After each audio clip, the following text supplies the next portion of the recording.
오신 모든 분들을 환영합니다. 우리 옆에 있는 분들과 이렇게 인사 나누실까요? 하나님이 찾으시는 한 사람이 됩시다. 네, 한 번 더 하겠습니다. 하나님이 찾으시는 한 사람이 됩시다. 네, 한 사람이면 충분합니다라는 제목으로 사도행전 17장 11절 말씀 함께 나누겠습니다. 본문이 짧아요. 그래서 한 목소리로 읽겠습니다. 시작.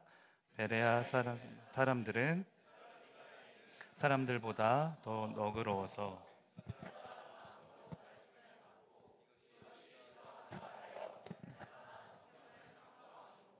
아멘. 지난주에는 데살로니가에서 있었던 사건을 살펴봤습니다. 데살로니가라는 큰 도시에 도착한 바울 일행은 유대인 회당에 들어가서 복음을 선포했어요. 그곳에 있던 이방인들이 바울의 복음을 듣고 예수님을 영접하자 어떤 사람들이 화를 냈죠? 그 회당에 같이 있었던 유대인들. 그래서 바울을 시기했던 유대인들이 동네 불량배들, 조폭을 동원해서 바울 일행을 추격했습니다. 바울에게 큰 위기가 닥친 거죠. 그런데 그때 위협을 무릅쓰고 바울을 숨겨준 사람이 있었어요. 누구였죠? 이름이? 야? 예, 야손.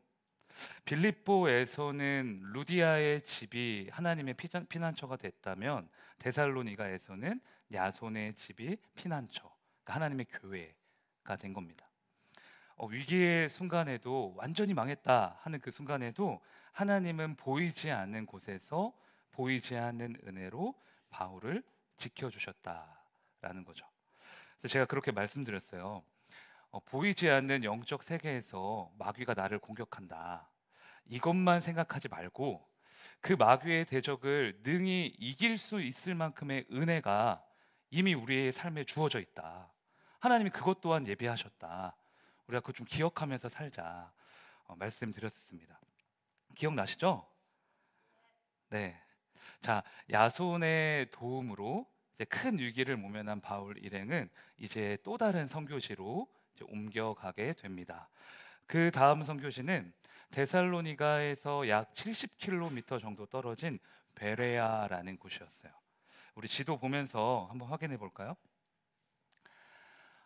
빌립보에서 출발합니다. 빌립보에서 암비볼리, 아볼로니아. 그 다음 어디죠? 네, 데살로니가. 데살로니가는 굉장히 큰 도시였다라고 말씀드렸어요. 그 다음이 어디예요? 예, 베레아입니다. 베레아에 이제 도착을 해서 이제 복음을 전하는 거죠. 베레아는 데살로니가보다 훨씬 작은 도시예요.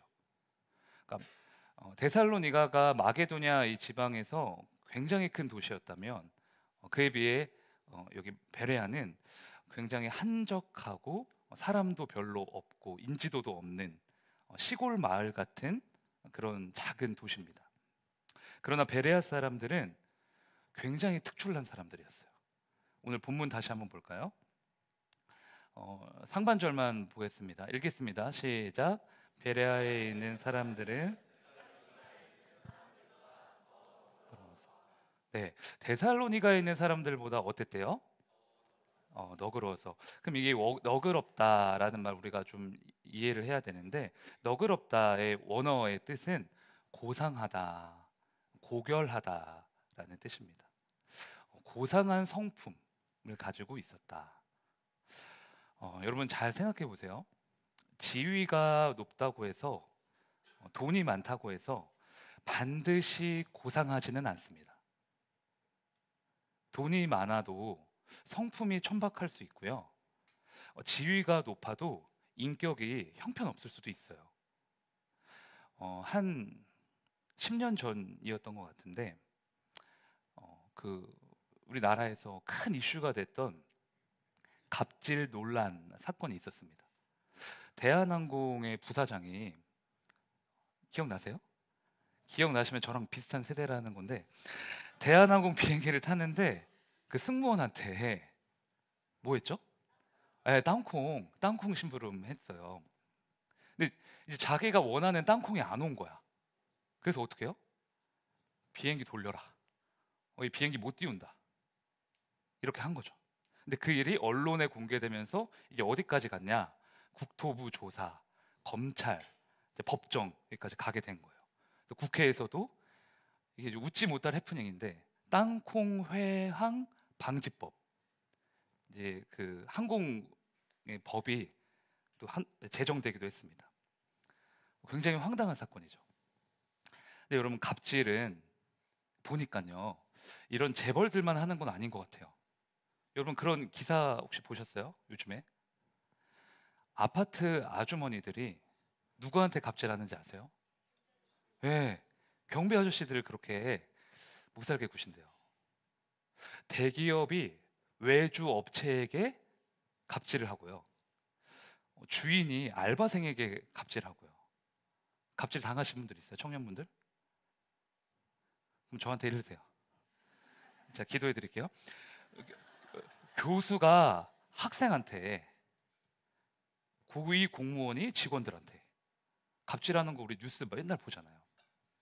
이게 아무리 돈이 많아도, 아무리 지위가 높아도, 뭐 똑똑하다 하더라도 고상한 성품이 받쳐주지 않으면 그 인생은 솔직히 뭐 성공했다 이렇게 보기가 어려워요. 사람의 미천이 어디서 드러나냐? 성품에서 드러납니다. 근데 성경은 말합니다. 이 베레아 사람들이 그 누구보다 고결했다, 고상했다. 고상했다는 건 그냥 우리가 우아하게 앉아가지고 차 마시는 이런 걸 말하는 게 아니라, 정확히 말하면요, 열려 있었다. 열려 있었대요. 갑질하는 사람들 보세요. 꽉 막혀 있잖아요. 근데 이 사람들은 완전히 열려 있었다. 내 고집만 내세우는 게 아니라 겸손한 태도로, 수용적인 태도로 어떤 말씀이든 받아들일 준비가 돼 있었다. 일단 들었으면 그걸 받아들이려고 하는, 내 입맛에 맞는 말씀만 골라 먹는 게 아니라 한 말씀 한 말씀, 우리가 방금 찬양했던 것처럼 나를 맞춰가 보려고 하는 열려있는 마음이 있었다는 거죠. 두 번째, 베레아 성도들의 특징이 또 무엇이었냐? 본문 다시 한번 볼까요? 네, 우리 빨간 책 이제 칠한 데만 한번 읽어볼게요. 시작. 네, 네, 빨간색 칠한 데만. 간절한 마음으로 말씀을 받았다. 간절함.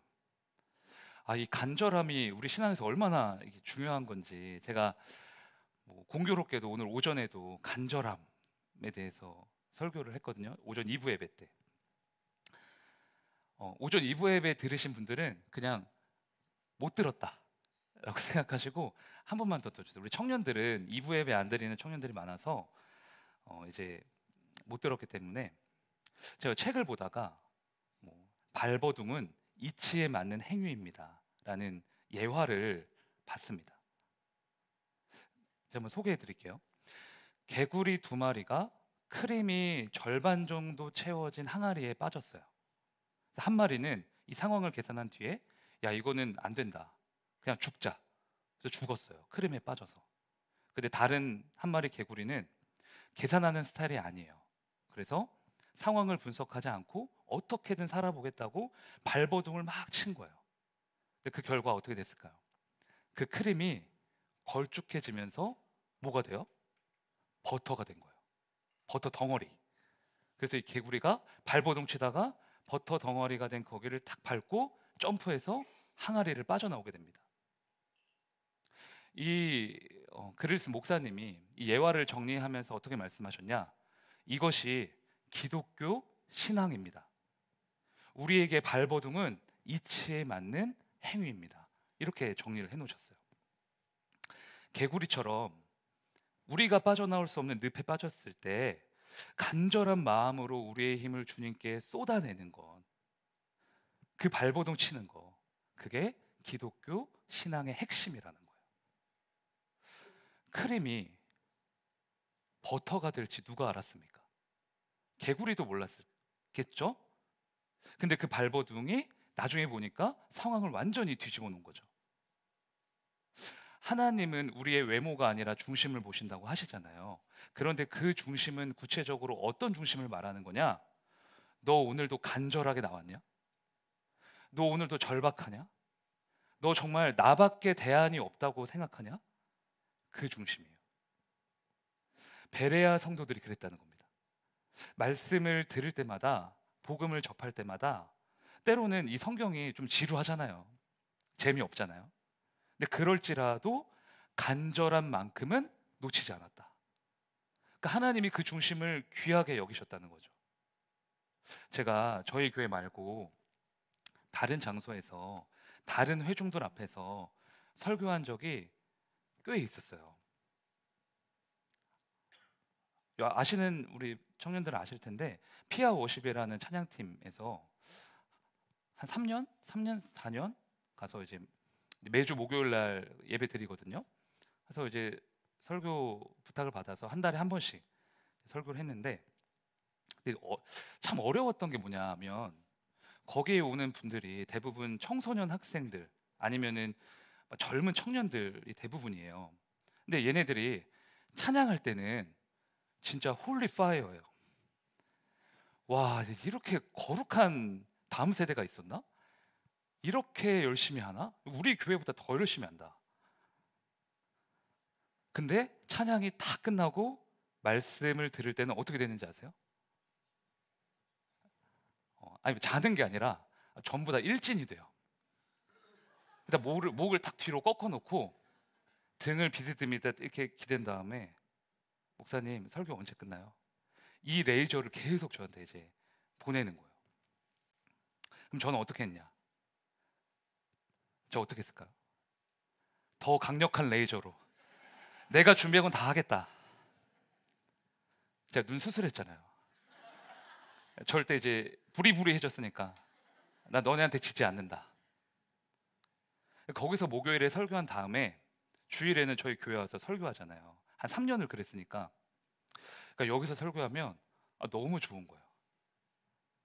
뭐가 좋냐? 간절한 마음으로 들어주는 여러분들 있잖아요. 그러니까 이게 현장에서 느껴지니까 저도 너무 좋더라고요.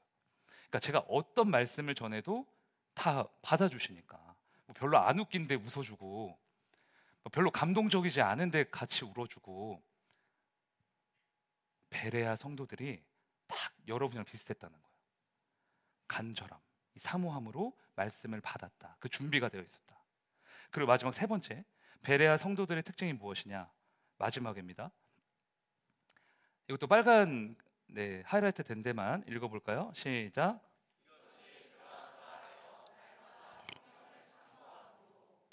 마지막 특징이 뭐죠? 이게 과연 그러한가 하고 날마다 성경을 상고했다.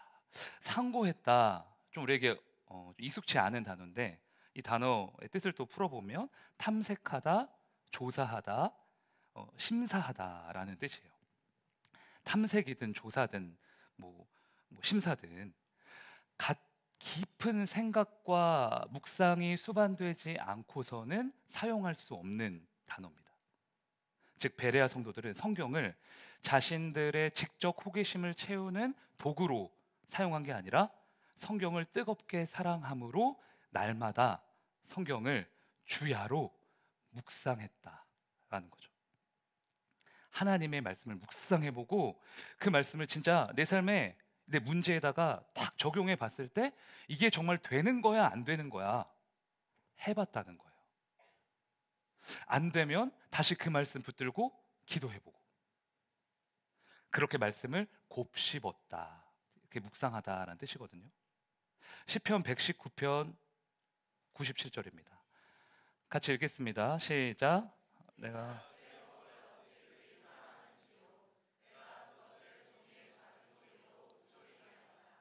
시편 기자가 하나님의 법, 말씀을 사랑한대요. 그래서 어떻게 해요? 작은 소리로 뭐예요? 읊조리다. 여물을 먹잖아요. 여물. 한 번 여물을 입에 문 다음에 몇 번 되새김질 하는지 아세요? 맞추시는 분? 네, 다 땡입니다.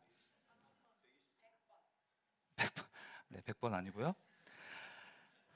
보통 20번, 20번 정도의 되새김질을 한대요. 한 번에 꿀꺽하는 게 아니라, 그래서 하루에 무려 6시간에서 9시간을 되새김질에 할애한다라고 합니다.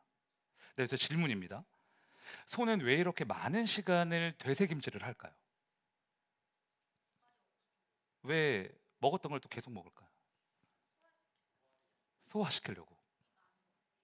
위가 안 좋아서. 위가 안 좋은 걸 스스로 알고 나는 위가 안 좋으니까 더 씹어야겠다.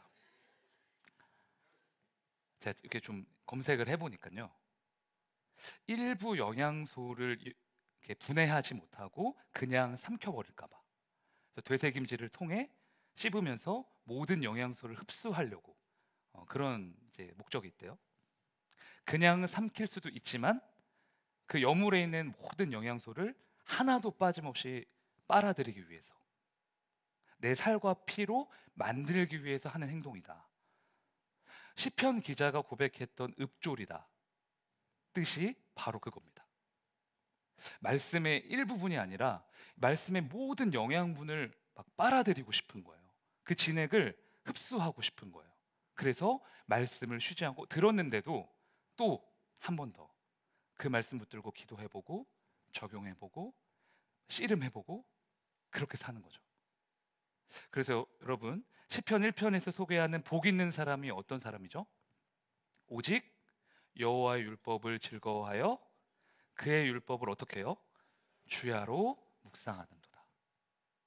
말씀을 한 번 본 사람이 아니라 설교 한 번 듣고 와 오늘 그래 좀 은혜 됐다, 이게 아니라 말씀에 깊이 잠겨서 말씀과 씨름하고 말씀대로 살기 위해서 몸부림쳐보고 기도해보면서 결국 그 말씀을 나의 말씀으로 소화시켜내는 사람, 그 사람이 참 복된 사람이다. 하나님이 이렇게 말씀하시는 거예요. 그래서 베레아 성도들의 특징을 한마디로 정의한다. 말씀 없이는 한 발자국도 나아갈 수 없는 사람들입니다. 어떤 말씀이든 수용하고 간절함으로 사모하며 날마다 성경을 상고했던 말씀의 사람들이죠. 그래서 저는 소망합니다. 저와 여러분이 이 시대의 베레아 성도들 같은 성도들이 되기를. 말씀 없이는 나아갈 수 없습니다, 주님. 이렇게 고백할 수 있는 성도들이 되기를 소망해요. 풀은 마르고 꽃은 시드나 주의 말씀은 어때요? 영원하고 변하지 않기에 말씀 위에서 살아가셔야 돼요. 일주일에 한 번 설교 듣는 것으로 말씀의 사람이 될 수 있다라고 착각하시면 안 됩니다. 성경이 어려워도 한 단어, 이거 뭔 뜻이지? 한 문장, 한 단락 세세하게 묵상하셔야 돼요. 세세하게. 아무리 바쁘셔도 말씀 보는 거 게을리 하시면 안 됩니다. 말씀 없이 성을 쌓으면 모래 위에 성을 쌓는 것과 똑같거든요. 내가 그래요, 우리 열심히 살잖아요. 최선을 다해 공부하고 회사에서 뼈 빠지게 일하고 막 달려가는데, 그렇게 열심히 달려가면 뭐 할까요?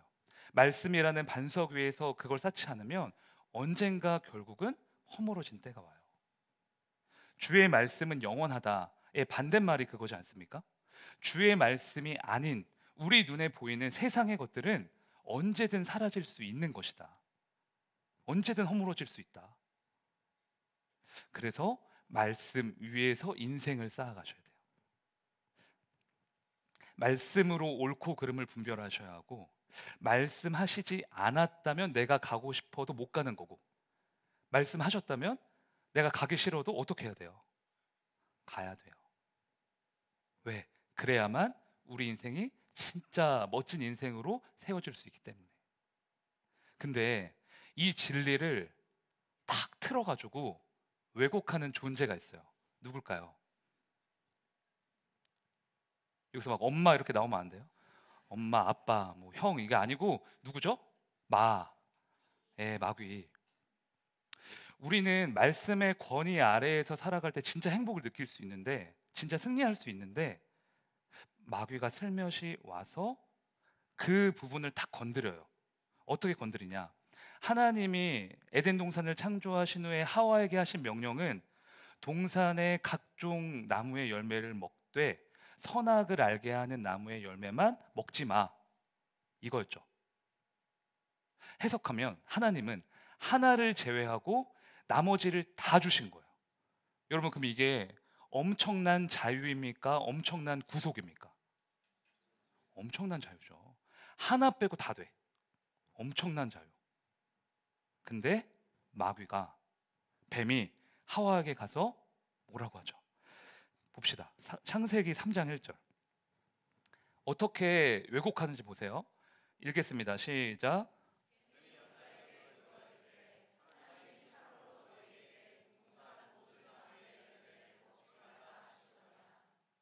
해석하면 하나님이 너희한테 모든 나무의 열매를 먹지 말라고 하시지 않았어? 그 말이 진짜야? 이 뱀의 전략이 기가 막혀요. 하나님의 명령의 강조점을 왜곡하는 거예요. 명령의 의미를 비틀어서 하나님이 명령하신 동기를 의심하게 하는 겁니다. 하와가 거기 넘어간 거예요. 뱀은 하나님은 부당한 명령을 했고 선하지 않은 분이고 그렇기 때문에 믿을 수 없어, 이런 논리를 펼치는 거죠. 하나님을 주는 분이 아니라 빼앗는 분이다, 이렇게 만들어 버렸어요. 말씀을 왜곡함으로 하나님께 반기를 등게 한 겁니다. 마귀가, 세상이, 그리고 우리의 죄악된 본능이 매 순간 이렇게 우리를 미혹하고 말씀을 왜곡하고 하나님을 나쁜 분으로 보게 한다는 거예요.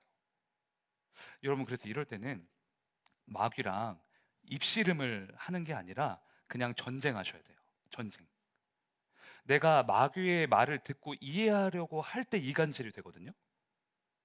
그래서 마귀랑 대화하지 말고 그냥 선포하셔야 돼요.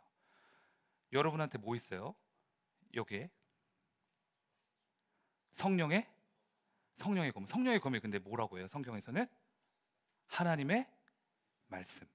어떻게 선포하냐? 나는 하나님의 말씀의 권위 아래에 놓여 있어야만 한다. 그 권위에 순종하는 게 내 인생의 가장 큰 기쁨이고 승리며 자유다. 마귀가 우리를 미혹할 때, 그 명령을 비틀어 버릴 때 그때마다 선포하는 거예요. 베레아 성도들처럼 나는 말씀 없이는 한 발자국도 나아갈 수 없다. 그러나 말씀하시면 바로 순종한다. 말씀의 사람이죠. 선포하실 준비 되셨습니까? 저를 따라서 연습 한번 해보실까요? 말씀의 권위 아래에서 살겠습니다. 말씀으로 통치하소서. 말씀으로 다스리소서. 네, 저를 따라 고백할게요. 말씀의 권위 아래에서 살겠습니다. 이번 주에 이 베레아 성도들 묵상하면서 떠올랐던 성경 본문이 하나 있었는데 다 아실 것 같아요. 씨 뿌리는 비유. 예수님이 제자들에게 하나님 나라의 원리를 가르치시면서 비유를 드셨는데 그게 씨 뿌리는 비유였습니다. 본문은 긴데 내용은 간단해요. 제가 잘 요약을 해볼게요. 말씀이라는 씨가 땅에 뿌려집니다. 그런데 땅이 다 달라요. 4가지 땅이 나오는데 혹시 첫 번째 땅 뭔지 아세요? 길가. 길가는 딱딱한 게 특징이에요. 딱딱해요. 그래서 말씀을 듣지만 듣자마자 사단이 그 말씀을 채갑니다. 두 번째는 돌밭이에요. 돌밭. 돌밭은 땅이 고르지가 않아서 듬성듬성 씨가 뿌려져요. 그래서 돌밭은 뿌리가 없는 사람을 가리킵니다. 처음에는 말씀을 기쁨으로 받지만 뿌리가 없어서 환난이나 박해가 오면 넘어지는 거예요. 아, 몰라, 나 힘들어, 하나님 몰라, 이렇게 하는 거예요. 세 번째, 가시떨기입니다. 가시떨기. 가시떨기는 잡초를 생각하시면 돼요.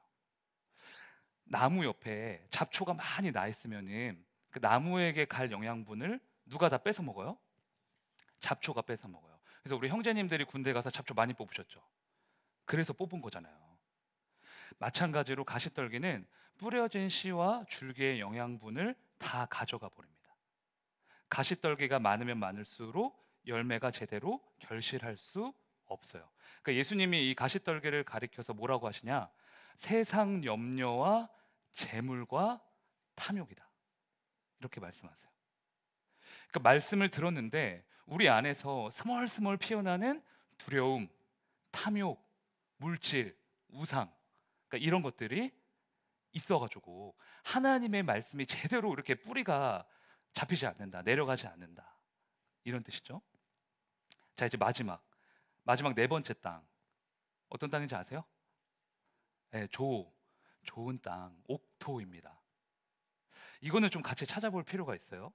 마가복음 4장 20절 읽겠습니다. 시작.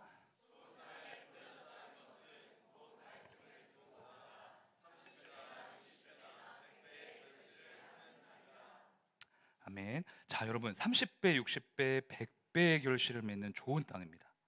그런데 이 땅의 특징이 뭐래요? 앞에 보니까 말씀을 듣고 받았다. 심플하죠.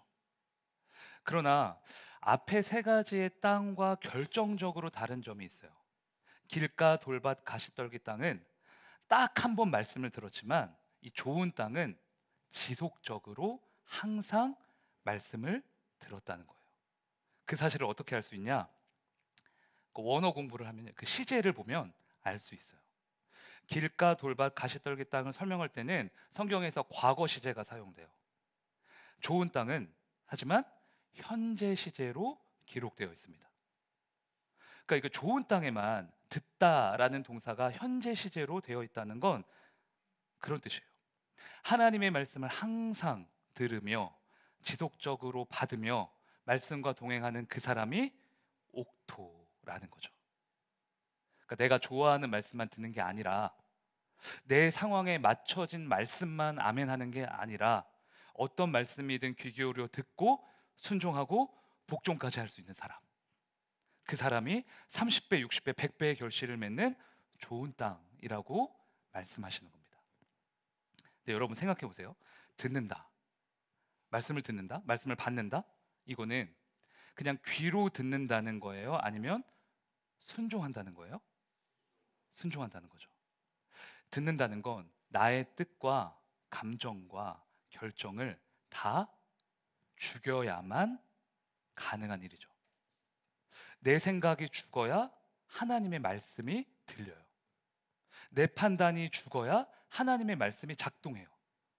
나의 오만 가지의 더러움이 죽어야 그리스도가 내 안에 사세요. 그래서 내가 죽으면 주님이 사시고 내가 살면 주님의 뜻이 안 보이는 거예요. 길가, 돌밭, 가시떨기 땅의 공통점을 하나 더 알려드릴까요? 명확한 공통점이 또 있어요. 그게 뭐냐? 말씀 앞에서 죽지 않는다는 것입니다. 말씀과 재물이 있어요. 하나님의 말씀은 재물을 우상으로 두지 마, 재물을 우선순위에 두지 마라, 하나님의 나라와 의를 먼저 구해라. 그래야면 너가 원하는 그 모든 걸 내가 나중에 다 더해줄 거야, 이거죠. 근데 그 말씀 앞에 안 죽어요. 하나님, 그래도 현실이 먼저지 않습니까? 계산해 보니까 답이 안 나오는데 저는 물질 급합니다. 하나님 잠깐 빠져 계세요. 안 죽어요. 말씀과 환란이 있어요. 하나님의 말씀은 그 환란 또한 선한 도구로 사용할 거다. 그러니 환란 가운데 기도해라. 내가 널 건져낼 거다. 이거잖아요. 근데 또 안 죽어요. 하나님, 그래도 너무 힘들어요. 이렇게 힘든 게 신앙생활이면 저 안 할랍니다. 냅두세요. 건들지 마세요. 여기서 안 죽는 거예요. 살아있어요. 그게 길가, 돌밭, 가시떨기 땅의 특징이에요. 근데 옥토의 심령을 가진 사람은 어떻게 하냐? 날마다 죽어요. 이게 사도 바울의 고백이죠. 나는 날마다 죽노라. 왜? 정말로 말씀에 이끌려지는 삶을 살고 싶다라는 갈망이 있으니까. 그것이 내 인생을 30배, 60배, 100배의 결실로 인도한다는 것을 믿으니까 죽고 또 죽어보는 거예요. 그래서 여러분, 죽는다는 건 고통스러운 게 아니라 기쁜 겁니다. 하나님의 말씀에 순종하는 거를 막 되게 힘들어하고 막 말씀 앞에서 내 뜻을 꺾는 거를 고통스러워 하시는 분들 많은데, 그거는 하나님이 어떤 분이신지 잘 모를 때 나타나는 현상이에요. 여러분, 내가 살아있으면 고작 해봐야 길가 돌밭 가시떨기 인생이에요. 거기서 벗어날 수 없어요. 근데 내가 죽기만 하면 100배의 결실입니다. 그럼 뭘 선택하실 거예요? 100배라는 건 수치상으로 정말 100배가 아니라 축복을 너가 예상할 수 없을 만큼 주겠다. 우리가 미처 예상할 수도 없는 하늘의 풍성한 은혜로 너의 삶을 채우겠다. 이거잖아요. 그러면 죽는 게 기쁜 걸까요? 슬픈 걸까요? 기쁜 거죠. 근데 왜 이렇게 슬퍼 보이세요? 하나님 말씀 앞에서 정말로 죽어보세요. 그러면 다이나믹한 삶이 펼쳐져요. 말씀이 내 발걸음을 인도하세요. 말씀이 내 발의 등이 되고 빛이 되세요. 하나님이 앞서 전진하시고 내가 그 뒤를 따라가게 됩니다. 그러면 진짜 재밌고요, 익사이팅하고 가슴 뛰는 그런 하루하루가 펼쳐져요. 이게 성도가 가진 특권 아니겠습니까? 여러분, 하나님 나라는 늘 말씀 앞에서 죽을 수 있는, 말씀에 내 전부를 걸 수 있는 그 한 사람, 그 한 사람을 통해 세워져 왔습니다. 하나님이 능력자시잖아요. 대단한 능력 가진 사람 뭐가 필요했어요? 100만의 군대 필요 없어요. 대단한 스펙 필요 없습니다. 하나님은 딱 하나, 너 이 말씀에 순종할 수 있니? 정말 내 말씀에 죽을 수 있니? 네, 주님 죽겠습니다. 주님 말씀이라면 기꺼이 죽겠습니다. 이 사람들을 통해 하나님의 나라를 세우시는 거예요. 여러분, 그래서 하나님은 그렇게 말씀하세요. 성경을 보면 나는 한 사람이면 충분해. 한 사람. 많은 사람 필요 없어. 한 사람이면 돼. 난 그 사람을 통해 하나님의 나라를 세울 거야. 예수 그리스도의 복음을 이 땅 가운데 세울 거야. 하나님 말씀에 두려워서 떨 수 있는 사람, 그 말씀에 생명 걸 수 있는 사람, 그 한 사람을 찾으시는 거예요. 그 한 사람이 저와 여러분이 되기를 주님의 이름으로 축원합니다. 저를 따라 고백합시다. 말씀 앞에서 죽겠습니다. 네, 오늘은 말씀 앞에서 찬양하시면서 죽기 위해 살아가는 한 사람이 되겠다, 함께 고백하겠습니다.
말씀 붙들고 함께 기도하길 원합니다.